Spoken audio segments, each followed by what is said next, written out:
Ya halo, selamat datang kembali di channel YouTube Kamar Sablon Digital, salam berkreasi. Jadi hari ini gue nggak tahu mau bikin konten apa, paling daily aja. Mau kencing kucing di mana ini? Jadi teman-teman, alhamdulillah hari ini lagi ada pengerjaan untuk memperluas si toko ini. Nggak memperluas yang luas gede banget sih, hanya menambah beberapa meter aja ke samping sana. Di luar sini, di belakang tembok ini kan ada ruangan dan jarang dipakai. Paling pakainya buat nongkrong aja sih. Kalau misalkan kalian sering nonton video gue suka ngasih makan kura-kura, suka sarapan bareng keluarga gue di situ. Nah, itulah yang bakal jadi tambahan ruangan si kreasi ini. Sama ini nanti ke belakang agak mundur sedikit. Jadi ya mudah-mudahan pembangunannya berjalan lancar dan bisa jadi berkah lah juga untuk teman-teman yang ngebantuin di sini. Mudah-mudahan nanti ketemu dengan hal-hal baik setelah pembangunan ini selesai. Oke, gue bakal lanjutin aja keseharian hari ini. Nanti ada apa aja bakal gue share lagi kali ya. Ikutin terus aja video ini sampai selesai. Sebelum kita lanjutin videonya, kunjungi website kreasi.id yuk. Di sana kita bisa bikin mockup produk-produk yang mau kita bikin dan bisa langsung diorder secara online loh. Bahkan kamu bisa juga PO mesin printer DTF di website kreasi.id. Yuk, jangan lupa kunjungi website www.kreasi.id. Salam berkreasi. Oke, halo selamat pagi. Jadi hari ini kita ada produksi untuk bikin kaos dari langit-langit.id sebanyak 20 piece. Jadi kemarin itu dia datang ke sini mau nyablon dengan kaosnya, cuma karena di sini gue belum nyetok kaos, akhirnya dia nyari lah, masih satu kota sih. Terus sekarang kita akan produksi. Nah ini kaosnya nih, mereknya KPM Apparel. Kalau kemarin gue cek, gue buka sih kayaknya ini 24S. Agak tebal kan ya man ya kemarin ya bahannya, 24S. Dan di sini itu ada Bapak Salman dan Ibu Lia. Nah by the way di sini gue mau ngasih info sedikit nih untuk si dampernya. Gue sekarang ubah lagi posisinya. Kalau yang sebelumnya YKMCWW, sekarang YKMWCW. Nah jadi gitulah, lagi senang bolak-balik. Jadi ini posisi si warna putihnya itu, masing-masing warna putih itu channelnya ada di samping warna biru dan warna merah, sehingga menyebabkan ketika ngeprint pertama kali itu warna putihnya agak bercampur. Karena kan yang tadi gue bilang warna putihnya ini ada di samping warna merah dan warna biru gitu. Nanti kita lihat deh di sini langsung contohnya seperti apa yang dimaksud dengan warna putih yang nyampur itu gitu. Jadi kalau misalkan kalian mau nyusun damper, kalau misalkan warna putihnya bikin sebelah-sebelahan, itu nggak bakal ada warna putih yang nyampur ketika ngeprint pertama kali. Tapi kalau misalkan dengan susunan seperti ini yang tiap warna putihnya bersebelahan dengan warna biru atau warna merah, itu ada pasti warna putih yang nyampur. Nah ini udah mulai nongol nih. Kalau misalkan kalian perhatikan, ini printan pertama setelah tadi maintenance harian, cleaning dan ojek cek, itu putihnya nggak putih pekat ya, jadi ada tercampur warna merah dan warna biru, tapi lebih dominan warna merah sih ini gitu. Tapi ini ngakalinnya gampang. Jadi pada saat kalian ngeprint desain yang pertama itu kalian tambahin aja atasnya warna CMYK kayak gini nih. Nah yang ini nih, jadi nanti dia bercampurnya hanya di desain pertama aja. Desain berikutnya aman nih, aman. Sama.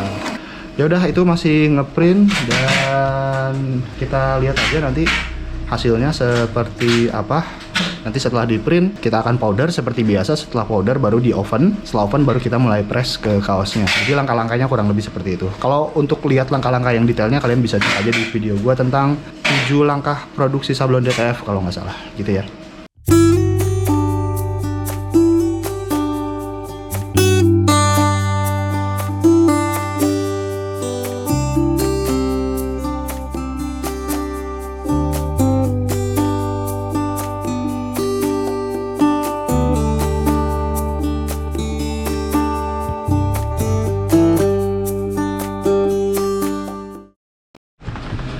Jadi sekarang alhamdulillah dengan adanya 2 orang ini yang nemenin gue di sini, gue bisa lebih leluasa untuk pada saat ada orderan ini ngerakit printer DTF Jaka. Dan sebagai informasi aja, ini printernya yang gue pakai untuk ngerakit printer DTF Jaka adalah printer yang baru. Kalian bisa cek di sini masih banyak plastik-plastik dari pabrikannya. Ini printer baru, masih mulus banget. Karena kemarin ada yang nanya untuk printer DTF Jaka itu pakai printer baru apa printer second atau rekondisi. Ini sekali lagi gue mau negesin, gue pakainya printer baru. Terus ada yang juga yang nanya, kan udah nggak produksi bang? Iya betul, emang udah nggak produksi, tapi stok masih ada di Indonesia, masih banyak. Gue masih ada langganan lah gitu untuk dapetin si printer DTF ini. Mungkin ya nggak tahu ya, kedepannya ujung-ujungnya pasti bakal habis ini, nggak bakal beredar lagi di pasaran atau di Indonesia. Tapi untuk saat ini sih masih aman. Jadi makanya kalau misalkan kalian pengen beli printer DTF dengan basic L1800 yang baru, mendingan kalian pesen dari sekarang. Jangan nunggu-nunggu lagi. Bukan karena ini gue jualan dan gue mempromosikan si printer ini, enggak. Kalian boleh beli di tempat lain juga nggak masalah. Maksudnya gue cuma ngasih tahu aja karena ini printernya udah nggak diproduksi lagi dan stoknya juga gue nggak tahu tinggal ada berapa lagi di Indonesia gitu ya. Jadi suatu saat ini bakal habis gitu. Jadi kalian kalau misalkan pengen berinvestasi untuk beli mesin ini, segeralah dilakukanlah, intinya mah kayak gitu ya. Di tempat gue belinya juga bisa, di tempat yang lain juga boleh, terserah kalian aja.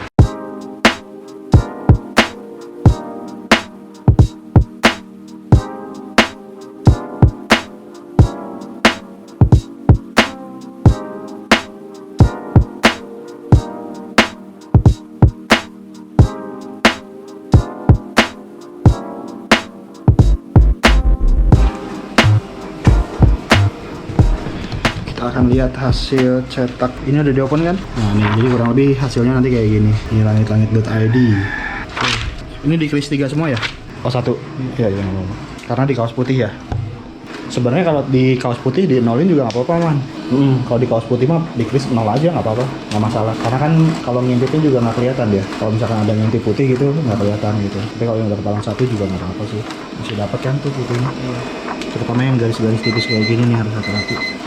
Oke, nah jadi prosesnya buat teman-teman yang belum tahu untuk DTF itu, jadi yang pertama ya proses desain. Intinya kalian harus bisa desain dulu, kemudian desain setelah disusun atau setelah dibikin masuk ke software RIP. Kemudian setelah software RIP dikirim perintah ke printer ini untuk di print. Jadi model printannya kayak gini nih. Jadi dia nge-print dulu warna di bagian bawahnya, CMYK di bagian bawah, kemudian putihnya di atasnya. Nah ya, kelihatan ya. Kemudian setelah ini dipotong per ukuran A3 atau menyesuaikan tergantung kalian potongannya seberapa, baru dikasih powder. Nah ini powder tuh kayak gini. Ini powder bentuknya kayak gini. Baru setelah itu di open. Nah kita lihat nih proses pemotongannya. Jadi per A3 ya man, per satu desain. Ini untuk desain bagian belakang dengan lebar 28 cm dan panjangnya menyesuaikan sesuai desain dia. Nah setelah dipotong, kalau gue sih biasanya langsung dikasih powder. Jadi ada juga beberapa teman-teman atau gue pun bahkan melakukan ini, maksudnya setelah dipotong itu didiemin dulu sekitar 1-2 menit biar si tinta di atas pet filmnya nggak terlalu basah gitu. Tapi nggak jarang juga gue langsung di powder kayak gini.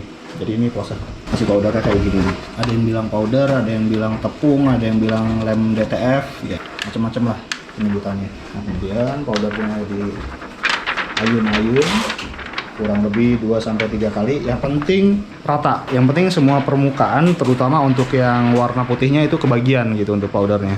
Nah kemudian setelah di powder kayak gini, baru kita langsung masuk ke proses oven. Nah oven pakai oven yang model kayak gini.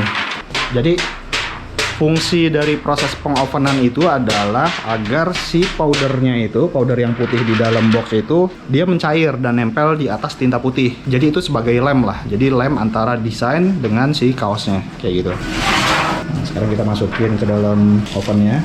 Ini oven yang model buaya namanya ya. Karena oven itu ada, kalau yang roll to roll tuh ada 2 jenis. Ada oven yang model buaya sama model laci. Sorry, kalau yang ini namanya model laci.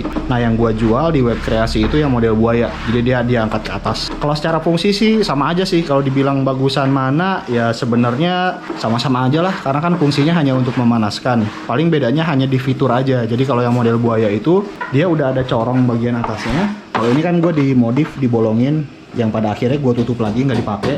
Kemudian berikutnya ada timernya otomatis kalau yang model buaya. Kalau yang model ini timernya masih terpisah kayak gini nih, timer murah lah pokoknya kayak gitu. Terus kalau untuk harganya, untuk oven yang model buaya itu untuk bulan Agustus ini 2 juta kurang 50.000. Kalau untuk harga normalnya itu sekitar 2,2 juta gitu ya. Kemudian ini tinggal ditunggu aja suhunya. Kalau untuk oven yang ini gue lagi nyoba di angka 175 dan waktunya 4 apa 5 ini mas? 5 menit dan waktunya 5 menit gitu. Jadi gitu ya, kalau misalkan kalian punya oven yang sama, bahkan punya oven yang sama, kadang-kadang dengan settingan suhu dan timer yang sama itu kadang-kadang hasilnya beda. Jadi kita harus ngulik-ngulik sendiri tuh kalau masalah kayak gitu. Oke, udah ini sebenarnya udah jadi dan bisa langsung di-press ke si kaosnya sih. Cuma kita selesaiin dulu aja semuanya desainnya, baru biar di-pressnya nanti berbarengan.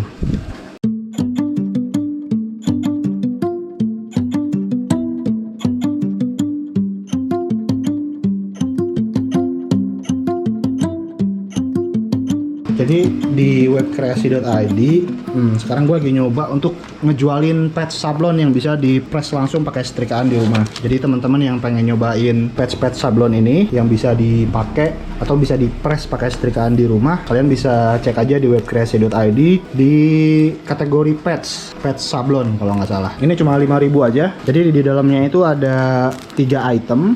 Item yang pertama yaitu DTF-nya, pet filmnya yang udah di sablon. Terus ada juga ini yang warna coklat itu, ininya apa, kayak semacam baking paper lah, kertas tahan panasnya gitu. Yang ketiga ini panduan penggunaannya, kertasnya. Ini 5.000-an, harganya segini. Kalian kalau misalkan mau beli langsung aja ke webkreasi.id.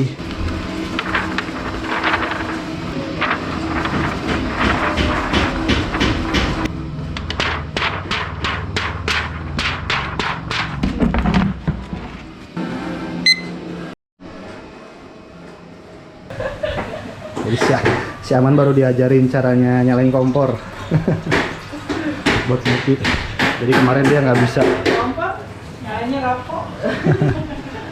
Lagian bukannya nanya. Udah kita lanjutin dulu untuk ngeprint apa namanya si desainnya ini. Karena ini harus kelar jam 3, harus sudah selesai karena janjinya jam 3.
Oke, jadi kerjaan hari ini udah selesai sangkuriang, prosesnya 1 hari, padahal cuma 20 piece.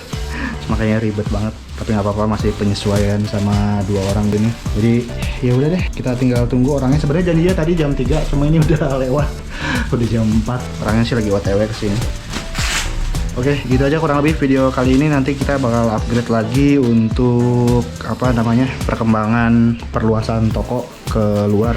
Nanti kita lihat aja udah sampai mana. Kita akan ketemu lagi nanti insya Allah di video-video berikutnya. Jangan lupa untuk kunjungi website kreasi.id. Sampai jumpa. Assalamualaikum warahmatullahi wabarakatuh. Salam berkreasi.